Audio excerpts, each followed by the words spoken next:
Rafi and Clee, live stream. Hopefully we don't say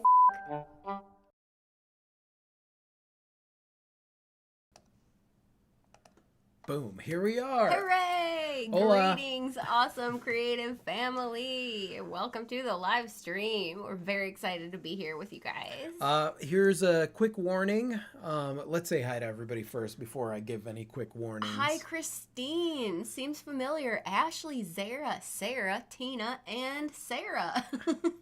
Welcome, you guys. And Ginger. So it is very, very windy out, so I'm hoping that the live stream does not get interrupted. But if it does, if we just blank out of existence, it is probably the wind. It was because of the wind, yeah. Becky's here, Fat Cat, Cameron. Hi, Rhonda, Cameron. Joanna. Thank you guys for being here with us. We haven't done a main channel live stream in a while. No, it's been a while as since you guys we've done know. this. We're doing the book things. Yes. So here's the quick update on the book is obviously we were able to sit down and get some book writing done. Yes. And we're making progress with it. So that is going to continue happening for the next 2 weeks. Yes. And getting that book, I'm very excited about getting that book done. I definitely needed to go through and polish it up because as a lot of you guys know that pre-ordered the book, that got started before the pandemic hit, and then we had a hurricane and all kinds of other things happened during the writing of that book. So there are certain parts that I want to go in there and change up a little bit. Just adjust. Minor course corrections, if you will. Minor course corrections, indeed. Welcome, you guys. St. James, Virginia is finally out of work, she said. Yes. Mary Jo. Yeah, we're making really good progress on the book, despite, for those of you who saw the YouTube short yesterday, a power outage that lasted 5 hours. Luckily, we got our work done yesterday before the power outage. Yes. I designed a poster for Earth Day Pensacola. So that'll be going up live on a social media post. I'm very proud of this particular poster that I designed. Yes, so beautiful. Yeah, I'll be sharing that. And other than that, we are ready for questions. Any questions that you guys might have? Any art topics of discussion, any life topics of discussion, anything you would like to talk about, we are here. I did have a conversation with our patrons, with our awesome rogues on Patreon, and we were talking on Discord, and they were like, Sarah was like, talk about Ghostbusters. And I was like, I could talk about Ghostbusters all day. Hence the when there's something weird in your neighborhood. And I said, it's probably Rafi and Clee when there's something weird in your neighborhood. It probably is. Sarah said, it's good you guys have an intro. They show a commercial before your live stream. Oh, do they? Do they Interesting. now? Okay, yeah. Rosario, hello. Fire and Fumes, hello. Zara asked, ooh, will there be gold in the minor course corrections in the book? Lol, just kidding. That's not a bad idea, though. I know. I like that idea. I do like that idea. To be honest with you. Sarah said, I'm finishing up a painting for my very first juried exhibition entry. That is awesome, Sarah. That is awesome. Congratulations. Yeah, kudos to you because a lot of artists don't go as far as doing. I've heard a lot of, and I don't want to fight with people about it, but on the one hand they're like, we don't do competitions because competitions are bullshit, blah blah blah, and all that stuff, and really because I heard myself saying that in the beginning, and it was because you do a competition, some artist or somebody in the field is during the show. It's not the end all be all. It doesn't mean that your art isn't any good if it doesn't make it into the show. It is a simple act of actually doing it and putting it out there. And it was an artist that was a friend of mine that actually was the one that changed my mind because, at first I gave him the whole rhetoric of like, I don't do art competitions because, people are during them and it doesn't matter. And he was like, yeah, I do. I do every one that I can. All of them. Some of them work out, some don't. Some of them work out, some of them don't. I've won awards because I've done these things, like I don't care. We have some good questions coming in already. All right, you guys, awesome. I'm going to give you the spiel, right? If we miss your question or your comment, please feel free to copy and paste and we'll try to catch it. Yes. What can artists do when gas goes up and shipping gets too costly? If you can you lean on digital products, print on demand products, and your local community? If you can, those are some of the things that we're focusing on right now. Christina asks, how do you find out why something you can usually do didn't work this time? Sometimes when things I can usually do aren't working out, it has to do with what headspace I'm in. Yeah. For me, that's often the answer. For me, it usually, I don't ever think that something that worked before is going to work, because honestly, there's a lot of circumstances and conditions for things to work properly, work in the way that you want them to work.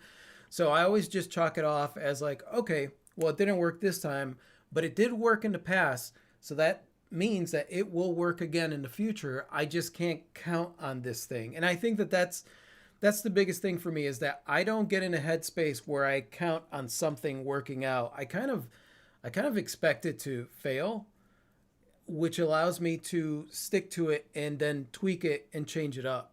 Because the moment that something that worked starts to fail, that means that you get to tweak it and maybe go in a new direction. And figure something else out that you would not have figured out had it always been. That's totally true. Yeah. But as a general rule of thumb, I try not to go into anything being stressed out, because that's usually when stuff goes sideways. Carrie wants to know, how do you find your style? Do I just keep doodling and see what I do? Yes. I mean, that's pretty much how I've gone at it. It's been years and I'm still finding my style and my voice. Welcome, Charles. Hey, Charles. Not as late as the podcast. Glad to have you on both podcast and live stream. Zara, competition is just another way to put yourself out there. Indeed. I think. Indeed. Totally.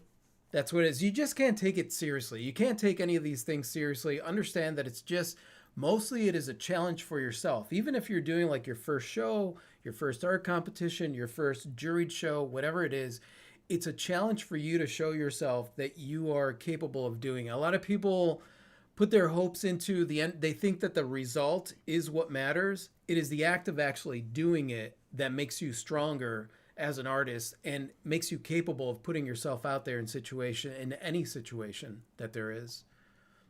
Let's see. Christina said competition can be useful to improve if it's friendly competition, good sportsmanship or artsmanship, if you will. Yeah. If you will. Yeah, exactly. Sarah said, it's actually because of you guys that I've had the courage to go for the exhibition. I'm super proud of my painting, even if it doesn't get picked. Oh, that's so awesome, Sarah. That's awesome. And that's a great headspace to be in. Sarah, I would love for you to share that with me on any of the platforms. If you can message me. Obviously, Instagram has that weird thing where it hides. They all do. They hide the messages. Yeah. If anything, we would love to see the work. The best way to do it is to email us at our website.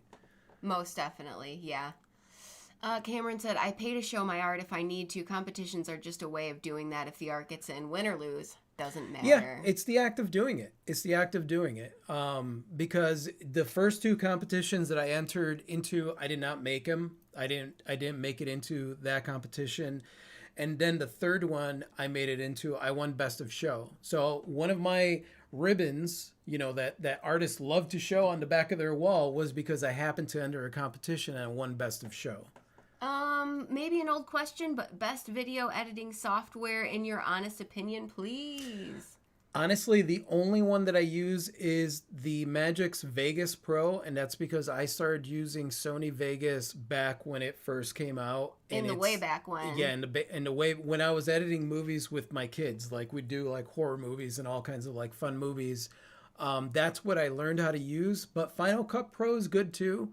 Obviously, you need to have a Mac if you're going to use Final Cut Pro, but I love Vegas Pro because it's easy to use and I could always count on it to do what I needed to do. Fat Cat wants to know, I want to do multimedia installations called dream rooms based on different nature experiences. That sounds rad. I can't decide if I should approach businesses or make a mini one that could be mobile. Thoughts?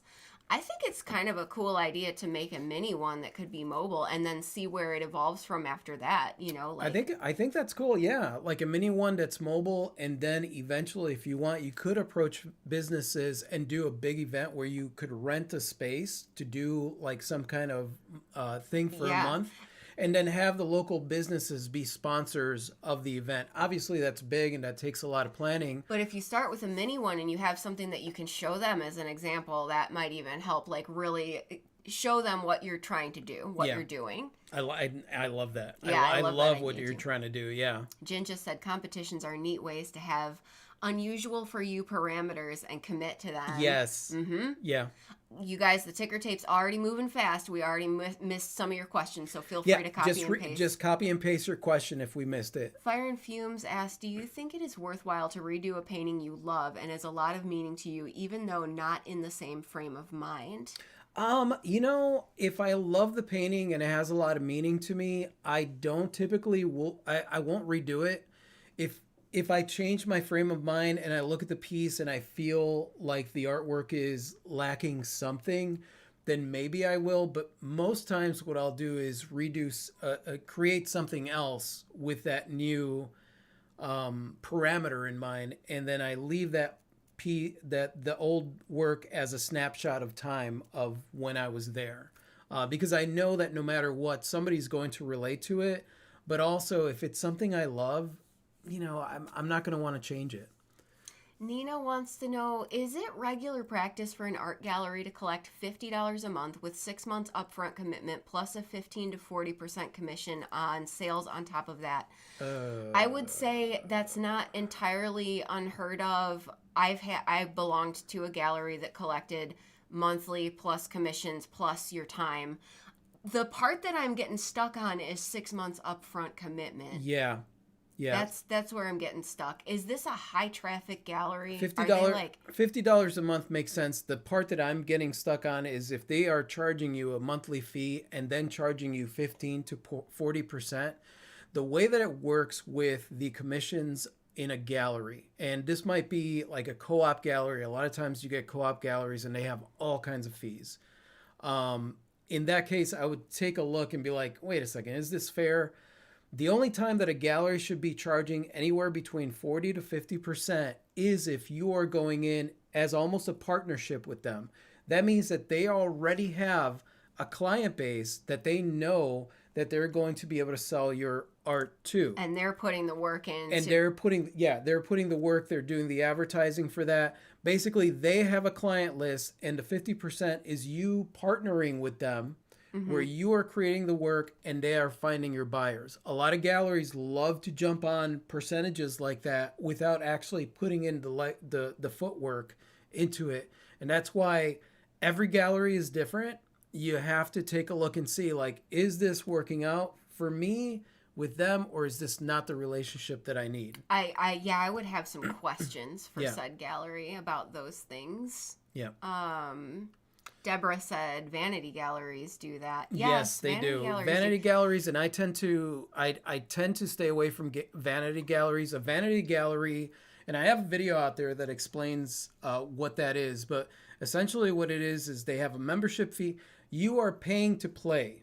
There's nothing wrong with that too, because a lot of times, if you're doing a festival, you might have to pay $100 because it's a good festival, and they're guaranteeing that there's going to be whatever, or even $200.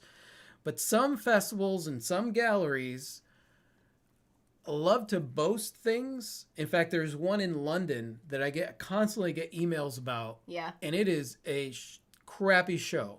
It is a crappy show, but because they're an international show, a lot of times artists think like, oh, wow, I'm being invited to this show.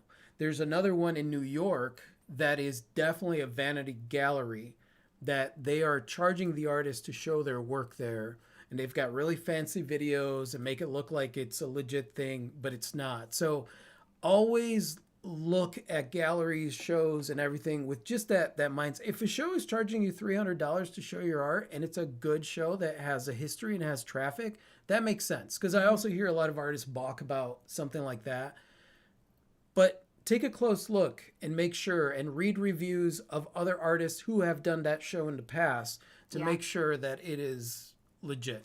Yeah, if the fees are high, make sure that what you're getting out of it is fair to you. What's next now that the studio is in progress? Continuation of the studio build, finishing the book, getting the book tightened up is what's going on right now. We also have to remodel our bedroom where we're going to be sleeping, but that's going to happen after we're done with everything. I'm excited about getting the studio back up because that means that we'll be able to open up parts of the website that have been closed for months for a long time because we can't, I can't work on specific things. And of course, we're also working on a really awesome virtual gallery show for our rogues on Patreon. Yep.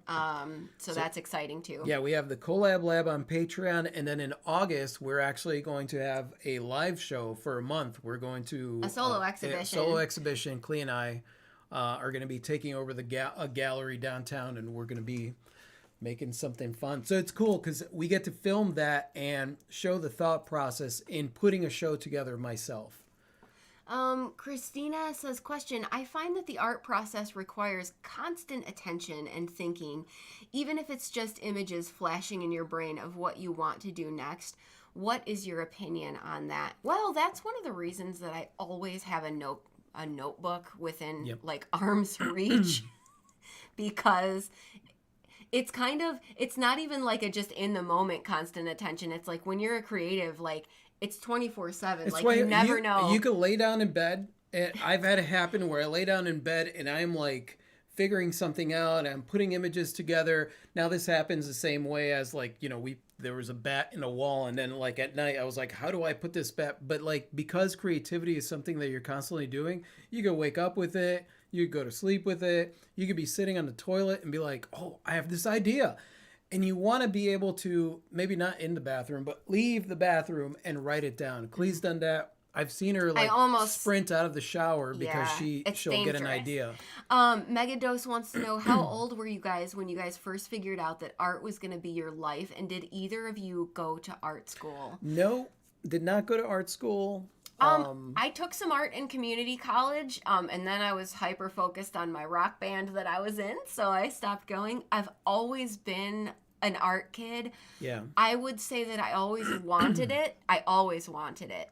As far as it being a thing where I actually had like faith in myself to make it happen, I was in my late 20s. I was in my late 20s.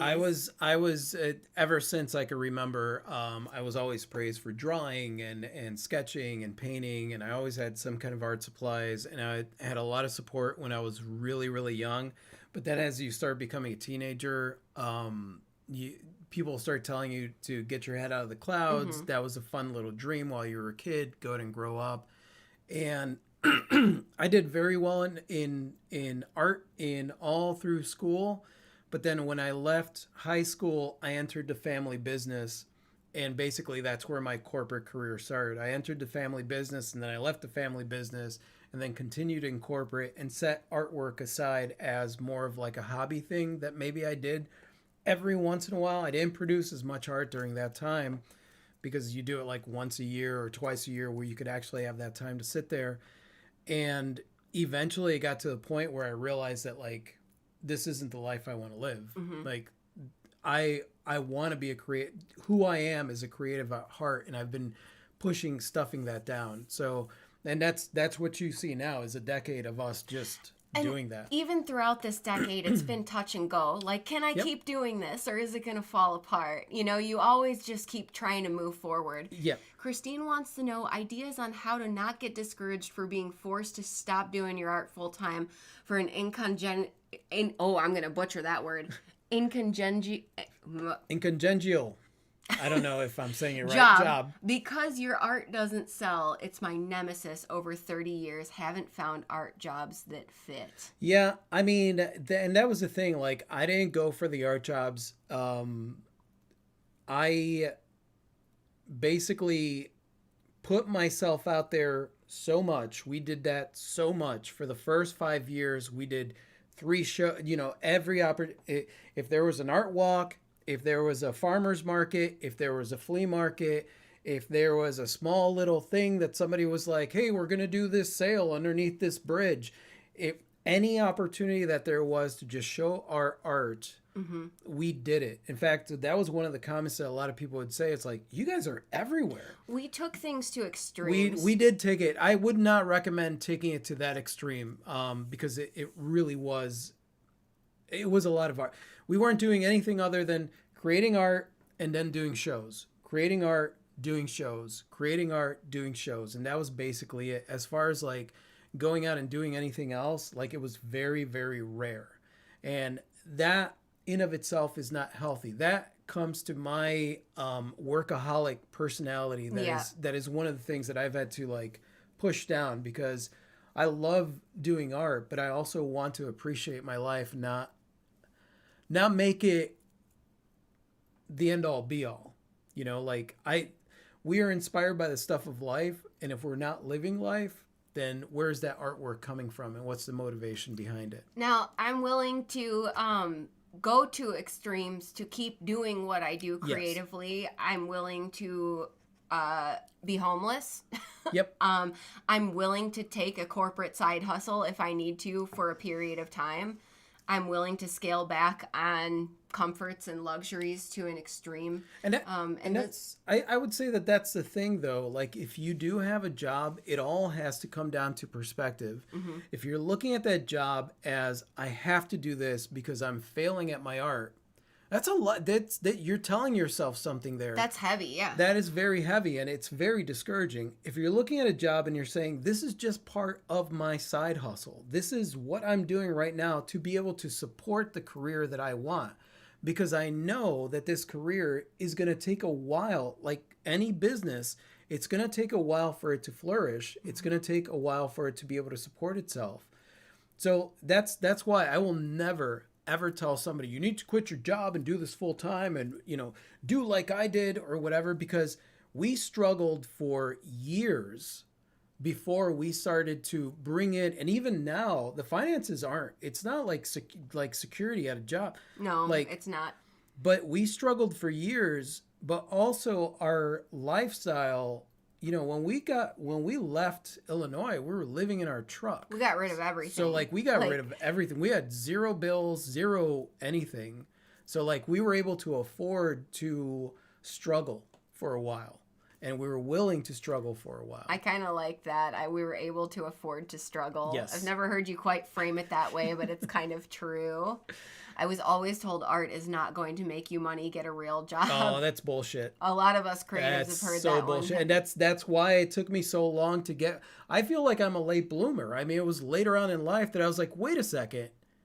I could do this. Mm-hmm. If I set my mind to this and I just don't take no for an answer, and if I persist and keep going, I'm not going to fail. And at that point, I was like, I don't care how long it takes. I'm going to do this, damn it. I'm going to do this, damn it. Or else, those first 5 years, we would have never made it.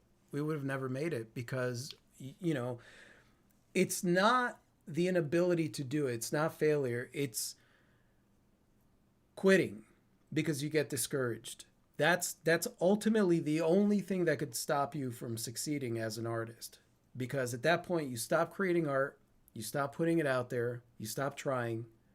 And discouragement is one of the biggest enemies that we have experienced in our life. Anything that gets you discouraged, because then even your output of creating stuff, your motivation starts to go away. Mm-hmm. And you don't create as much stuff, and you don't have as much fun doing it, and you don't share as much. And that kills that motivation. And if the motivation is gone, it's just that much harder to get somewhere with it. We have a bunch of awesome creatives joining us saying, glad that we caught this. Just got the notification. Hi, you guys. Really, thank you for joining us. Catherine said, affording to struggle is a great phrase. Hi, Tara. How you guys needed this tonight? It's been a rough day. I'm glad you could be here with us. Awesome. Glad you're here. Deborah said, art school gave me access to lots of art making equipment. Yes. Sure enough. And that's the thing. Like, that's why I will never, there's a lot of people out there that's like, real artists are, they don't go to school. Real artists go to school, whatever. I'm like, dude, if I could have gone to art school, I would have. The fact of the matter is that I couldn't. I blew an art scholarship. Just blew it out of the water by getting into a huge argument with my junior year art teacher. So I self-sabotaged my own art career starting off. That being said, going to art school isn't what would make me an artist. It's just having access to more stuff and getting to meet artists, because I didn't really meet that many artists when I was in school. But But I don't regret it. I don't regret a moment of any of the experience that I've had, because eventually that led me to where I am now. And the way that I am indignant when it comes to being persistent. Like I will fight anybody. Infuriatingly I am persistent. infuriatingly persistent. I will just keep going, even if everyone is telling me that I'm going to fail, because that's the reason I would quit back in the day. Even if people are like, that's not going to work. I don't know why you're doing this, blah, blah. Look at this. Look, it's failed 5 times. I don't care. I am going to keep going. I'm going to tweak it. I'm going to pivot. I'm going to switch it up. But I'm going to keep going until I get to the end, no matter what the end is. Christina said, I used to wake up at 4 to draw for 2 hours before 6 when I had to do my morning prep and have breakfast and go to work because I was, ticker tape, because I was, it's right there, too dead after working in a business concrete storage space. I know a lot of you creatives do that. You get your art time in at all hours because you need it and because you have the corporate side hustle. One of our awesome rogues has been doing that for years, continues to do it to this day. Several of them, I'm sure, but one that I know of for sure. Yeah, Jacob said, just found you guys yesterday. I've been coming back to art the past year and a half, and I love doing what I want for my art.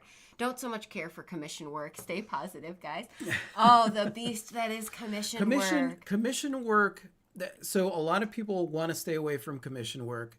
Here's my recommendation. And, I will be the first one to admit that I am full of beep, because I experience it myself. You got to be willing to say, no, I don't want to do that. Here's another artist that maybe I could recommend, because it's just not that it's out of your wheelhouse, but it's something that emotionally you're like, I have no interest in that. I don't want to do it. When it is something where you're like, well, that could be cool, but it's outside of your comfort zone, I do recommend taking it on. It's a good way to level up really fast. Fully knowing that this is going to stress you out, because you're going to feel like an imposter the entire time. But at the end of it, you are going to create something. I think that part of taking on commissions is a very healthy challenge. Taking on a commission just because you need to make a buck and you're working on something that you're completely not interested in. Don't do it. That's where I'm like, don't do that. Because the last thing you want to do is build a reputation taking on commissions, doing something that you don't want to do. Because then that will end up being all the commissions that you take. Charles said, my father died at 44. That weekend he shared his goals he always wanted to attack. Then poof, he was gone. I started at 33. Don't need the shoulda, woulda, couldas. Yeah. Yeah, yep. That's where I am. When it came to this in particular, what we do now, several years ago, I thought to myself, I am either going to do this or I'm not. There's no someday I will. I am either doing it or I'm not doing it. So I am going to do it, and I'm going to do it all the way. I'm just going to go all the way. And in my book, there's that quote from Charles Bukowski. It's a good quote where it is about doing it all the way and understanding that it's not all unicorn farts and rainbows, that it's hard. You have to be willing to really go through some shit if you're going to go at it all the way. And knowing that at least prepares you for that, because knowing okay, it's not going to be easy. Am I still willing to do this thing if it's not easy? Someone had asked, have you ever had a time where you're in a creative slump during a really high demand time? How do you handle it? So I kind of handle it the same way I handle when I'm stressed out about tackling something, which is the phenomenon that we refer to as fa-chunking. Which is taking it on little bits at a time in small increments. Yes. Whether I'm stressed out or I'm in a slump, and if I need to get some stuff done, I'll be like, okay, let me just do 5 minutes worth of this thing and then see where that takes me. A lot of you guys know about fa-chunking. Yes, fa-chunking. We talk about it here a lot. But fa-chunking gets me through the stress and the slump. It does. It's just getting it started, and then giving yourself that time. When you have a lot of commissions, right? Because we experienced that. And of course, one of the first things I would do is raise my prices, and then I would extend my deadline dates. Mm-hmm. Realizing you're just going to get more commissions, but you have to make it comfortable for yourself so that when you do, you could handle it without being stressed out about it. Let's see. Fritz, best platform for selling your art? Thank you. Okay, you guys know what we're gonna say, right? Your own. Your own website. However, One that you own. if you want to put your toe in the water on a platform proper, there's a lot of them out there and they're all very different. So I think it's mostly about doing the research to see what's the best fit for you and what you do, right? Etsy is a hugely popular one. We've talked about Etsy a lot. Etsy is popular. Here's the thing, though, and I'll give you an example. Something that I learned early on, being at the actually showing my artwork at the flea market, we did extremely well. Not because the flea market was advertising, because you'd hear a lot of like the other vendors there complain, well, the flea market's not advertising, my sales are down, blah, blah, blah, blah. My mentality is I do not rely on anyone else to bring people my way, which is why we did live shows. Because the more live shows we did, the more we were able to refer people to our website. Yep. The more events we did, the more places that we went and talked to people. Just having a conversation at the grocery store and referring people to your website. Yep. Right? I am a big fan of having your own place that people could visit, that you make them comfortable visiting you. Obviously, when you have your own website, you could do a blog out there. You could do a lot of links going back to your site. You could do videos. Right? Etsy or any other platform, my biggest concern is, let me make this clear. It's great to start there. It is. It's but always have plans to level up and grow, because when you become an Etsy artist, you become an Etsy artist. Some people go to the platform and they will say, I bought this on Etsy. They will not say, I bought this from this artist. And Etsy is advertising Etsy, and Amazon Handmade's advertising Amazon Handmade. So if you're going to do your stuff on a platform like that, definitely be looking at also. Have a plan to grow. Yeah. Use it as a stepping stone, because there's a lot that you can learn from being there. A lot of the processes, what information to put in, how to deal with shipping and all that stuff. There's a lot that you can learn there. And you'll be able to take that knowledge and put it into your own site eventually. Jess says my life runs on fa-chunking. Mine too, Jess. For real, for real. Unicorn Farts is a great beer. I've never tried it, but I believe you. So I would recommend. I honestly, with as much as Etsy is a pain in the butt, I would recommend Etsy, because they are the ones that they've got it on lockdown. To get started, though, that's my recommendation. To get started, but always have your eye on the prize. Have the exit strategy. The prize is you having your own place. And get those humans to that website. Yes. Christine said, do you need to have sold work or to have been in galleries to teach video art courses? I feel like I could teach, but all the courses I've taken have been by artists whose work has sold or in galleries. No. If you have skills that you want to share, it doesn't really matter if you're selling your work. I mean, I would have definitely taken art classes from Van Gogh. For sure. He didn't sell shit. So, like, that is not a prerequisite. It's not a prerequisite. That's one of those things that, like, looks really good. Like, I am an award-winning, blah, blah, blah, like all this stuff. But the fact is, if you have a passion for it and you have something to bring. And you want to share that? Heck absolutely. Yeah, share it. Absolutely. Thank you, Charles. Charles, like, make sure to like that stream, folks. And St. James, I saw you too earlier. Thank you, guys. Thank you. Let's see. Ticker tape's moving. Now I cannot take commissions due to the required headlines and my multiple health problems I paint. If someone wants it, yay. If no wants it, no. And that works. That works beautifully. I mean, the whole thing with commissions is that's my own personal challenge, because I always like, when I look at a commission, I look at it as this is a collaboration that I want to do with this person. It's their idea, and then I bring in my idea. If somebody is telling, I've had people, and there's nothing wrong with this, it's just not my jam, but there have been people that were like, I want a mermaid on a motorcycle, and I'm like, not interested. Now, I did get approached by somebody that wanted, and they explained what the meaning was behind it. They wanted a narwhal flying over a volcano. And when they told me the story, I was so on board that I was like, holy, I was like, this is the greatest commission request so of all time. I definitely have to do this. So it's weird. You never know. You just want to make sure that if it's something you don't want to do, or you don't have time, or there's something, whatever, don't take on commissions just to take on commissions. Take on a commission because it's something you're interested in. Two just wants to know, does Etsy still demand you have a PayPal account to get paid? I think it depends on where you're selling from, but I don't think so. I think Etsy took away PayPal. I think they phased out PayPal entirely. And they're just doing direct, whatever their thing is. I think in some regions, some places, there still is PayPal, but no. How many pieces of art do you need to be in an art show? It really depends on the art show. Yeah. I've done art shows where they only want one piece from you, and I've done art shows where they're like, as many as possible. I've done art, and like different festivals too. Like I've done shows. Basically, I'll bring what I have. Yeah. There have been some artists that I've known that I've done art shows across from them where they had like one featured piece that they were working on and maybe like two pieces on their back wall. I think really what it comes down to is how much does the show cost? Because we also did art walks that cost us like $20 to do, and maybe I brought out like 5 or 6 pieces, and mostly it was just to get out there and talk to people.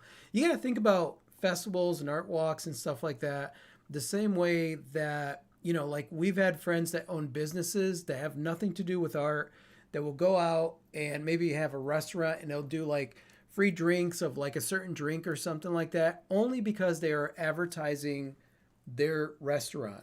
So every time you do a show, you put yourself out there, you do anything that is in the public eye, don't look at it as an opportunity to sell stuff. Look at it as an opportunity to really market yourself and have conversations with people out there, because it's that slowly chipping away is what's going to really build your audience and build your collector base.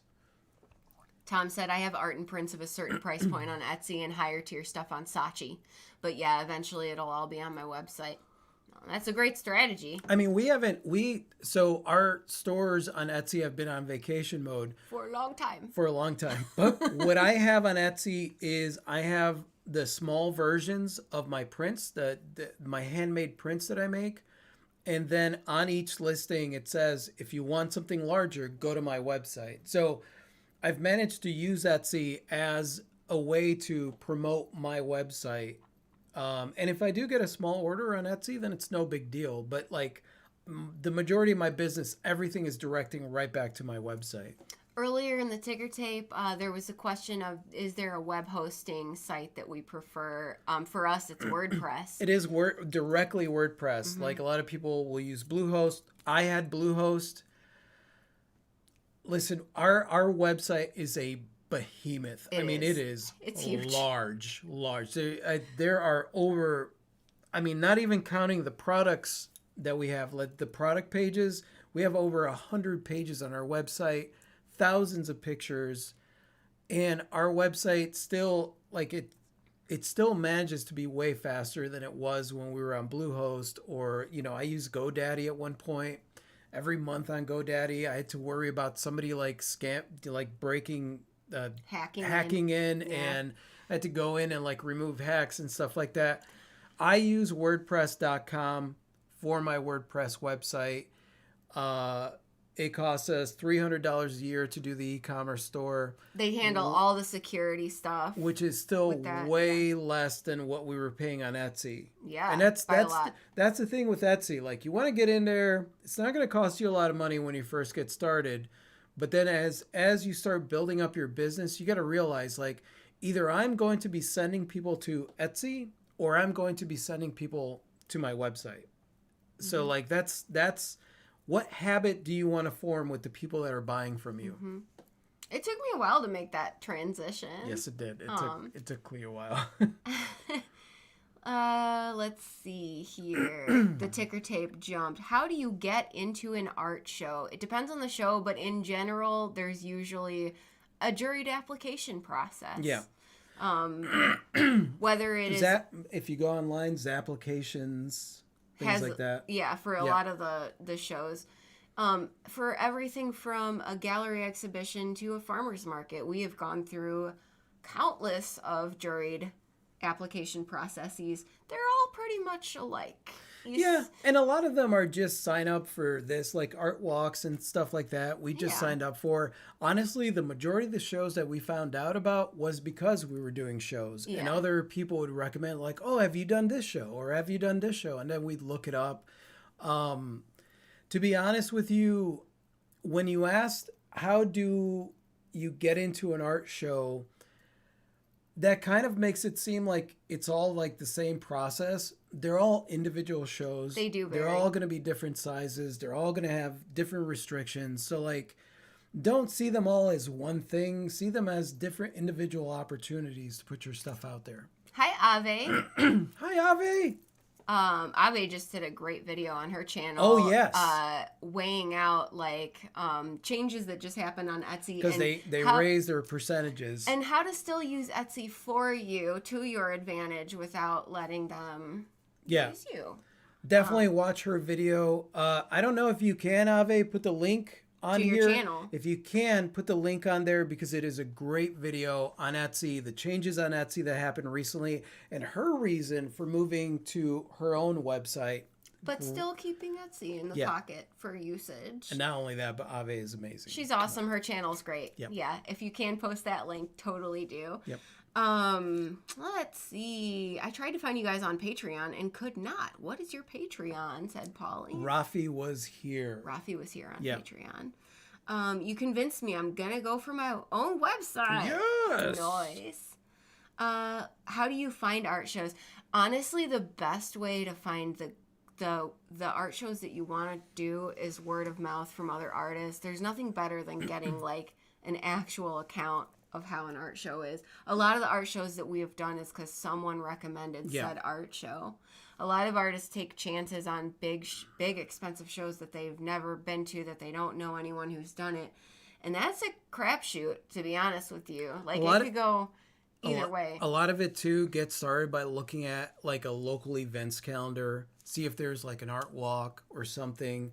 Look at local events calendars on different places. Once you see that there's some kind of art to do in town, contact whoever it is that you need to contact, research. I mean, that's the way that we got started, because a lot of artists will approach us and say, like, well, I don't want to do art shows because it's, they're looking at like $1,500 art shows or $2,000 art shows. And I'm like, you don't have to get started there. That's not where we got started. We paid $15 for one show, $30 for another, $100 for another show, $50 for another. Like, you don't have to get your footing. So you could get your footing and really understand it. Christine wants to know, what do you recommend on how to do shows when you're a single woman with no one to help you at a show to set up and break down? Okay, so I've had to do this because back in the day when we would divide and conquer, sometimes it was just me at a show and he was at another show. You'd be surprised how willing your show neighbors are to help you, especially with that part, because everyone knows the struggle of getting that canopy popped up by yourself. Another thing that you could think about doing is enlist a friend to help you, because it's going to make everything easier. If you can't do that, rely on your show neighbors and be willing to help them too. At shows, we have never run into an issue where people are in there. The thing is that everyone that is doing that show, these people are in the arena with you.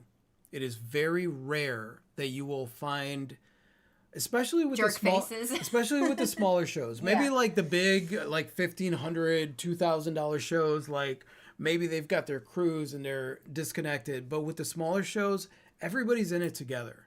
And there were some shows that we did where we didn't even set up a canopy because the weather was going to be okay. Yeah. And we just did like the walls and whatnot. You also want to find ways to do it easy, make it easy on yourself. And try to practice a setup by yourself so that you could get the rhythm of it before you actually go and do the show. Mm-hmm. And that way you could see what's hard, what's easy, what can I do when somebody's here, what can I do when I'm by myself.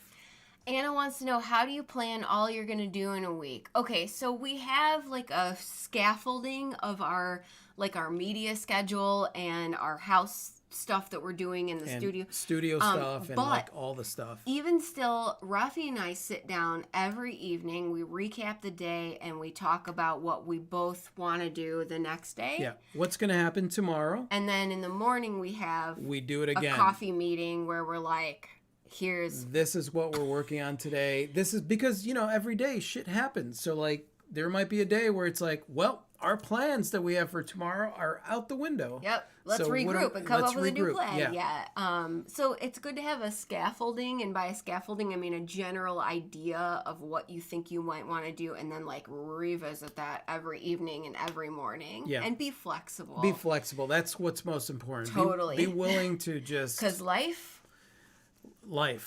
Yeah. We'll just end it there. Yeah. Ginger was like, only mods can post links. So Oh. I'm sorry. Ave, you can find Ave on YouTube. Yeah. I believe her channel is her name, is Yeah. it not? Yeah, you could click on her name and find her. Yeah.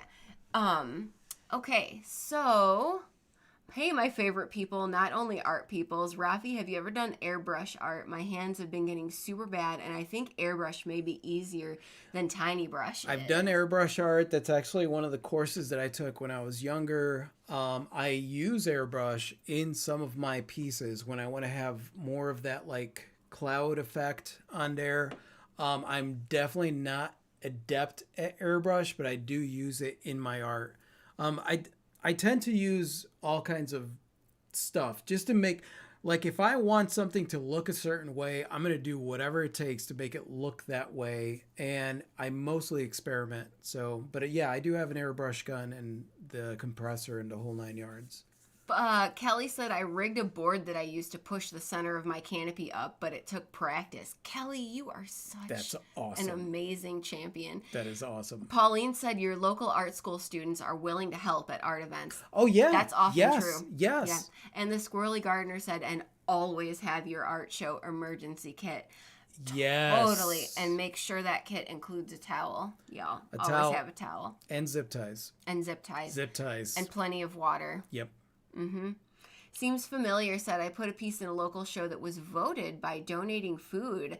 I was told that people liked it. Just have to find those people again. That's right. And it's... And you just keep doing them. You keep doing them because that's how... There were so many people that we found at a show that would like our stuff. And then they didn't go to the same events. But then eventually, even if it was a year later, you know, it's just putting yourself...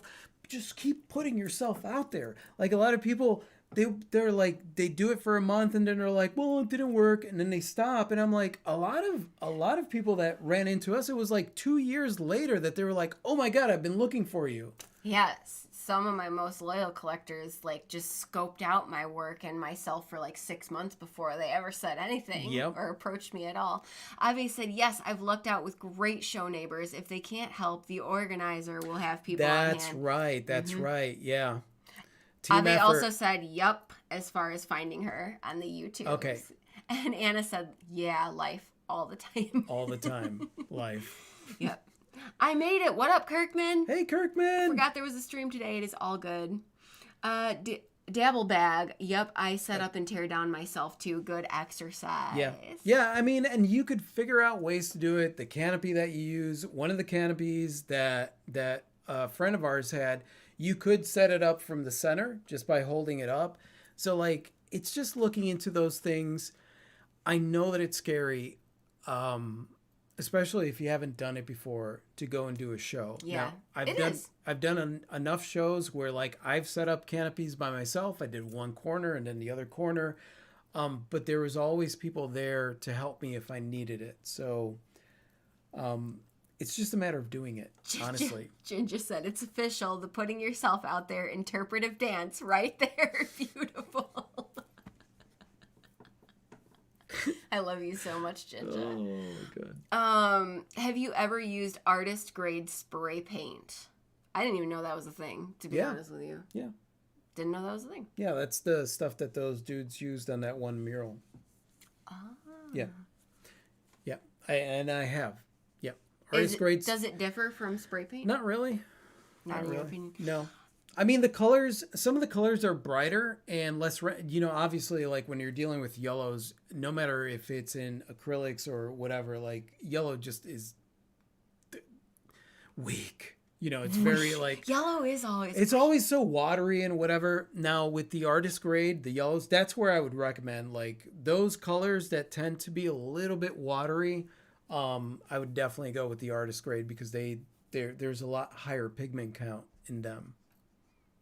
Because of you guys, I am 4 videos in on my YouTube channel's reformatting. Yes. Nice. High five for you. I'm gonna have to write that. Send me a message on the a comment on this so we can thing check so it that out. we could check it out, please. How do you know when you're ready for an expensive art material like an iPad or professional level paints, brushes, etc.? My answer is gonna suck for this question, but it's the truth. So like I started working in copper and then I leveled up to sterling silver and then I leveled up to gold filled and then I leveled up to gold, and I still work in all those materials. But I feel like you kind of just know because you're like, I'm ready to try this. Yeah. In this.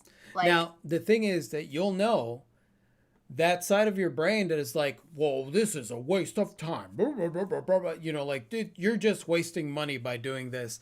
That's the side of your brain that you're going to have to, that's where that question comes from. oh, and that side of your brain never shuts up. No, It's always no. there, like, that's a real We're like 10 years in, and I want to buy a Wacom tablet, and I'm like, oh, well, you know what? Maybe we'll just wait for blah, blah, blah, blah. You know, and it's like, you gotta, every time you buy equipment, you're going to level up. Mm-hmm. Especially if you're ready to use it, if you're ready to jump into it and you're like, you know what, I really want to do this thing, you are going to level up. Any new mediums that you decide to buy, any materials that have to do with creating art, you are going to level up. I will always say invest in you, your art, and your business, which means investing in equipment, materials, things like that, that it's going to help you grow in that area. Honeybee wants to know, if my art skill-wise is between good and trash, should I try to put out my art online and monetize in some way anyway? Yes, we just talked about this on our podcast. Yes, let them see your creative journey. All of it. Yep. All of it. I started putting my stuff out there when it was fully trash. Like, there wasn't even in between. I mean, here, let me grab that piece right. No, that frame. This. Yeah. I love this piece. Yeah, Ooh. I know you love this piece. So this, I don't know if you could see that. Let's see if I could. Okay, so that is a piece that is based on a canvas. You got a lot of texture in the background. This is drips. Obviously, that's an angel, right? Back when I created this, I was like, well, it's kind of trash, you know? I love it. I know. And I put it out there, and it just so happened to be one of those pieces that really connected with somebody, and they started to cry. You're going to call your art trash. That's fine. But understand that whatever it is that you're creating, whatever thing you are comparing yourself to, you are not meant to be that thing. You will never be that thing, and you don't need to be that thing, because your evolution and growing with your art, as you start to challenge yourself and improve in whatever way it is that you want to improve, it just means that that art is a timeline. It is keeping a record of your growth in your art career. And every single one of those pieces is valuable. It is valuable. So that's my answer. I mean, that was a little more in depth into that. But like, that's where I'm at. Your art is not trash. Put it out there. If you want to share it, then put it out there. Don't waste your time criticizing your art and thinking that you're not going to share it because, oh, people aren't going to like it or whatnot. You have no idea what people are going to like. And you put it out there, and you let your future collector base, your future tribe of people see your journey. You're giving them even more than just your artwork.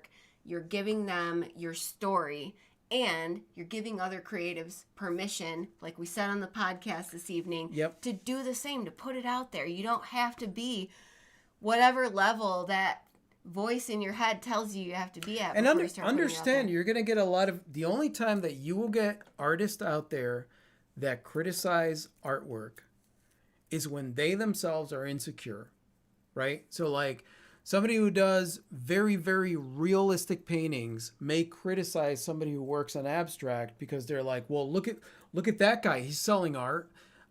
We had so many people criticize my art because they have been trying to do this for a while. And I went out there and started doing this aggressively. So we're like, his art's not even any good. I don't understand why he's, you know, and to me, like, that's all jealousy. And the only reason I know that is because I was that guy. I was an a-hole who was not even trying to sell my art, and I was criticizing. I was going in and being an art critic, you know, to other people's art when I wasn't even in the arena. Like, that's the thing about it. It's not about whether or not your art is any good, because you have no idea. I mean, if you feel that it's good enough for you and you love your art, then put it out there. But at that point, you are in the arena. And I guarantee you that you're going to have people sitting on the sidelines who are going to be like, well, you know, I would never, blah, blah, blah. And it's For like, sure. yeah, of course you never. That's why you're still sitting on the sidelines. We've all had that. Yep. Nostalgic. My channel is Nostalgic Inclination. My newest video is the world's oldest instrument versus the world's newest paint. That sounds awesome. That is fun. I'm totally looking you up.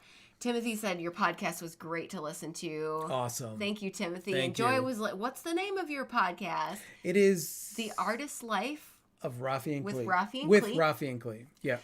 Pretty much anywhere you get your podcast, we're there. I think if you type in Rafi and Clee into any podcast platform, you'll find It'll us. pull us up. Yeah.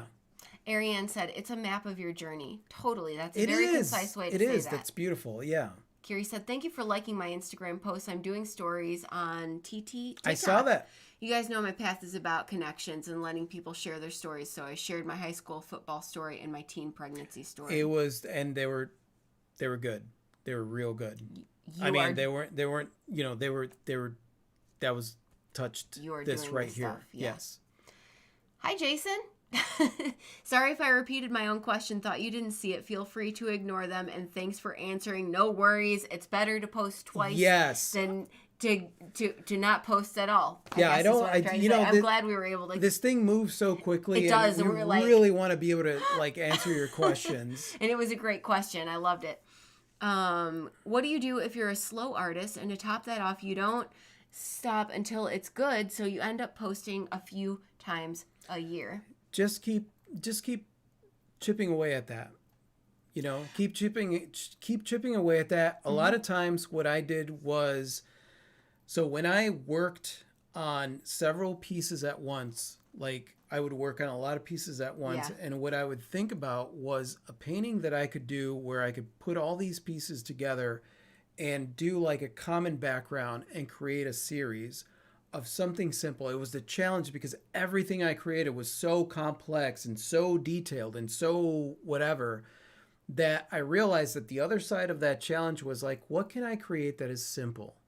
And really pushing myself to have a love for that and that simplicity. And it's still a challenge. Till this day, I cannot leave a canvas white in any section of the canvas. Even though I think that negative space is Right, cool, and I yeah. love that negative space too. I see a lot of artwork by other artists and I'm like, that is beautiful. And the only way that you could achieve that is by having that negative space on the canvas. So like, it is a challenge, and it is challenging yourself to work on things. You know, the whole perfection part, that's something that you have to work on as well. Because a lot of times we are aiming to get it perfect, and there is a perfection to imperfection that we miss in that whole process of things. So like, those are the challenges, really. You know, and it's not about too much time. Create those pieces that are going to take a while, but see if you could challenge yourself to create something that maybe is a little bit simpler, that Yeah. still resonates with you. Rafi was like, I dare you to create a piece of crap piece of jewelry, Clee, and I said about it, and I achieved that goal. But Yes. it was a good exercise in loosening up. Mary Jo wants to know, what are your favorite colors, both of you? We both love colors, I y'all. love color. I love color. And like, none of them would be quite what they are without all the other ones. No. The only thing I can think of is that I know that a color that I really always seem to gravitate to in my paintings is teal. Yeah, you do. So I know that teal always has to make it into one of my paintings. As far as it being my favorite color, I don't know. I just seem to resonate with that color mostly. I guess I love blue a whole lot, but again, it's like all of them are so good. All of them are so good. Ayana's here. Hi. Hi, Ayana. Cover Oh, art. the Just Chipper saying Changer. hi. Okay. I am 6 months into my art channel and finally seeking growth. Glad I found your channel. It's always so helpful. Oh, thank you, CJ. Thank you.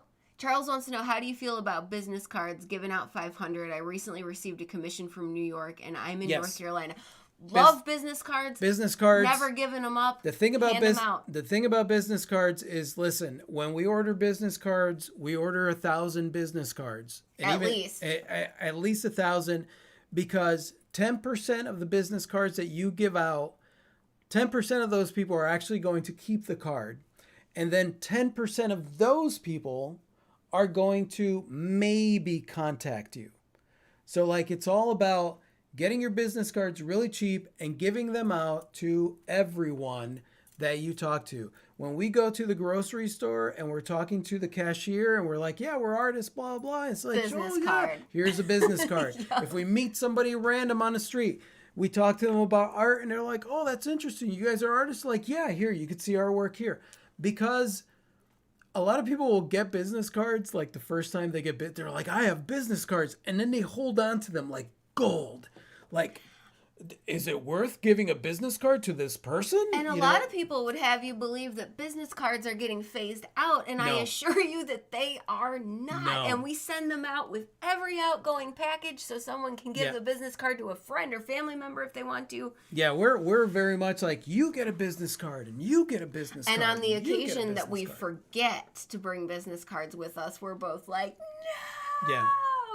Because inevitably somebody asks where they can find our stuff. And that's the easiest way. And it's so easy to just have that information on one card that you could give them. The one thing I do suggest is that you make your business card interesting. Like, ours are these little things that people They're get. little squares. And they have to like protect them, you know, because 'Cause they're they're like tiny. So There was a great question, and this is along the same thread. Like, how do you refine your ideas enough to get a piece of art? I have such broad or complex or abstract ideas that putting it on a canvas feels impossible, which kind of works in conjunction with the question. Very varying styles. How do I not confuse my collectors? Yep. Was the end part of that question. I think it's good to experiment with all that stuff. And what I found is that over time, you do kind of hone in more and more and more and more on what you are really about and what you really Yeah. like. It's really an organic process. my whole thing is just get it started. Yeah. You know, like, just get it started. Just don't overthink it. When you get on there, especially if you're like, you know, like kind of being pulled in several different directions. There have been times where I've sat in front of a blank canvas and I've literally just picked a random color and put a paintbrush to canvas. One of my Me and It series, if you look closely at the background that kind of bleeds through, it'll say ARG across it, and that piece is called the ARG piece. It's one of my favorite. I love that piece. That started out because I was like, I don't even know what direction to head with this canvas. Like, I was just not, and it's, for me, it's the act of doing it and just getting it started.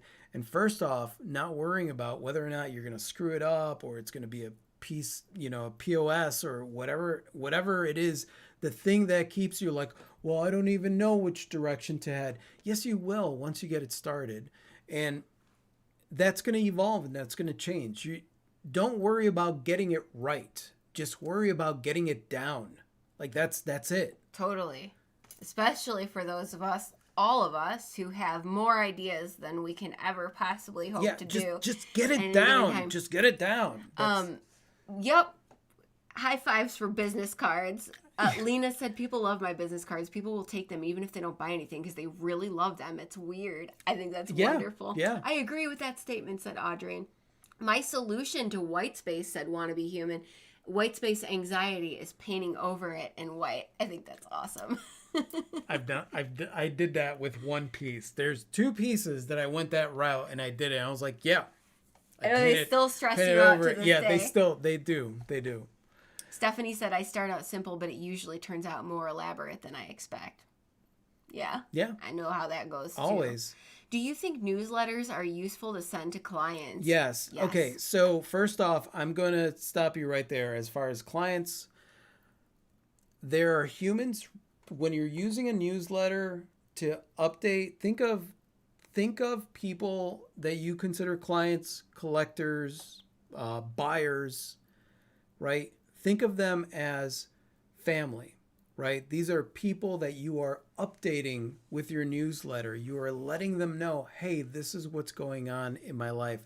It will change the tone of your newsletter, because a lot of newsletters and a lot of ways that newsletters are advertised is to make it seem like this is a promotional.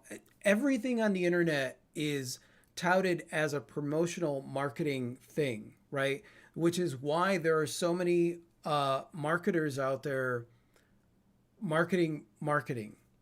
Like that's basically what's going on. Everybody's talking about marketing on the internet, and they all have these like different ways of doing it.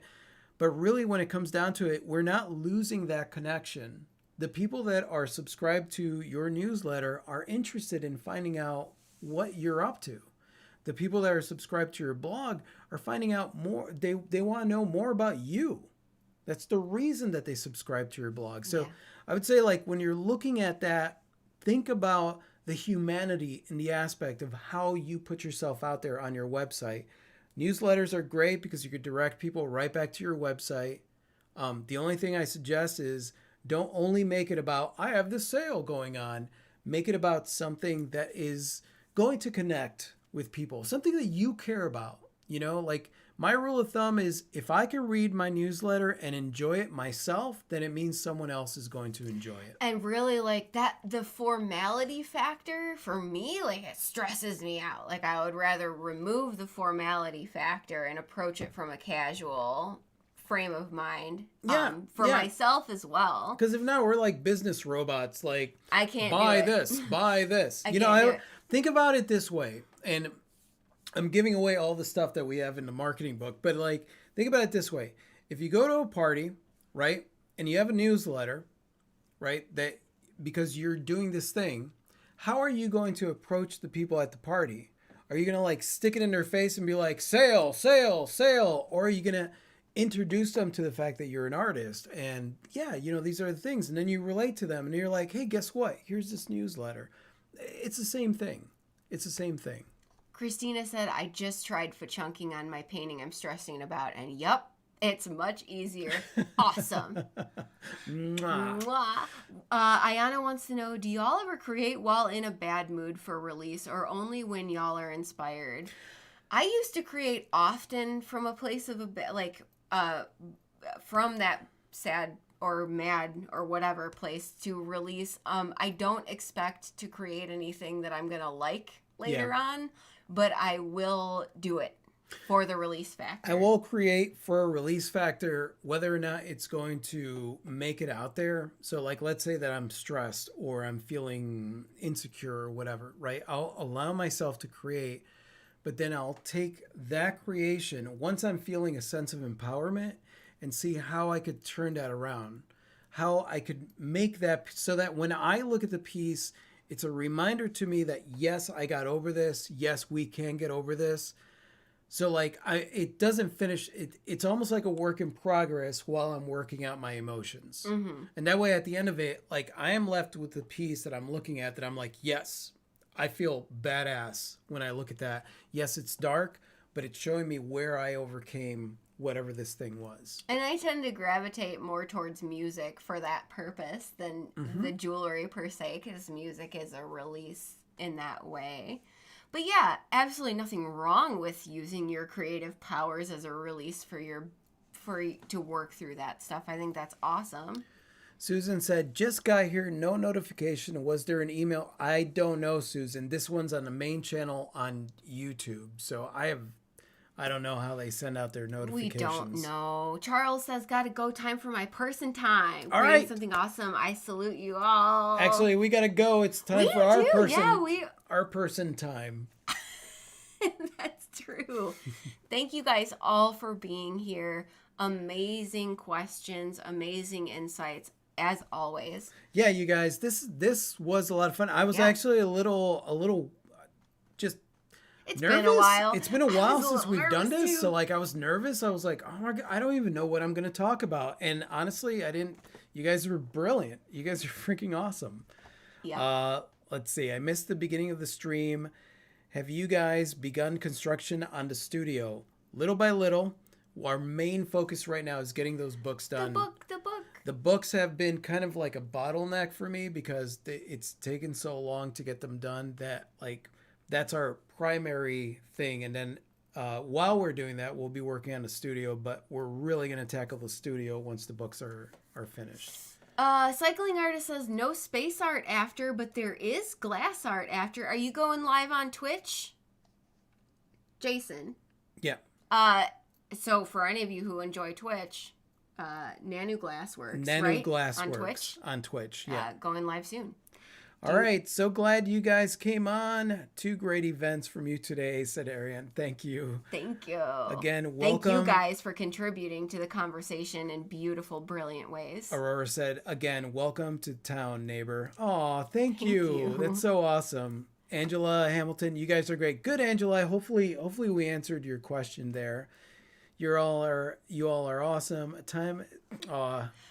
Okay, so let us do... Yeah, and for you guys whose questions we could not do or get to this evening, bring them next time. Bring them with you because they're all great. Just to let you know, we will be doing, now that we have a location where we actually have control of our own internet. Mm-hmm. This is the page that I should have been doing when we had the chat, but that's okay. We'll do it next time. So like... now that we have control of our own internet, we will actually be doing a live stream once a month, once again, on the main channel, which I'm very excited about. Like I said, I was a little bit nervous, but this was awesome. The conversations that we had tonight were just amazing. Fantastic. Really fantastic. And yeah, thank you guys so much. I freaking adore you. I love you guys. Like, you have no idea how awesome it is to have this community and to be able to have these nights where we're talking art. Yeah. Like, I love it. It's real good. Yeah. It's real good. All right. So for the rogues on Patreon, we'll see you on the live stream after party. For anyone who is interested and, life permitting, we'll be on the Adventure Channel live next Monday. Oh, yeah. Same time. Next Monday, same time, we'll be on the Adventure Channel. And on that channel, we'll be talking more... we'll be talking about all this stuff. About life stuff. Yeah. So it's all one big beautiful ball of yarn, is it not? Christine Nagy said, have a question, text for questions they missed. Oh, you know what? That's a good idea. If any of you guys have a question that you really want us to talk about, go ahead and send us an email. If you go to the bridge page on our website or to the 4 Artists page on our website, there is an Ask Us a Question section for you guys, and that way we can zero in on some questions that we might have missed. And we love that. So yeah, definitely do send us your questions. So what glass works with it? It's Nanu, like Nanu from Mork and Mindy. Glass. Nanu Glassworks. On Twitch. On Twitch. Yeah. Wow, woohoo, adventures, says Stephanie. Adios. Okay, so let's sign out. I'm having a hard time saying goodbye because I really fucking love you guys. All right, so let's sign out, and that's it. You guys are the best. You guys are awesome. Thank you. Thank you so much for being here. I know neither one of us wants to leave. I know, I'm doing the whole, the Cuban goodbye where, I'm saying bye 50 million times. Sure. It's that one. Is it the top one? No, it's that one. You'll all be relieved to know that Rafi still doesn't know where the end stream button is. They both say end stream. I know, it's very confusing. All right. Love you guys. Mwah. Good night. Good night.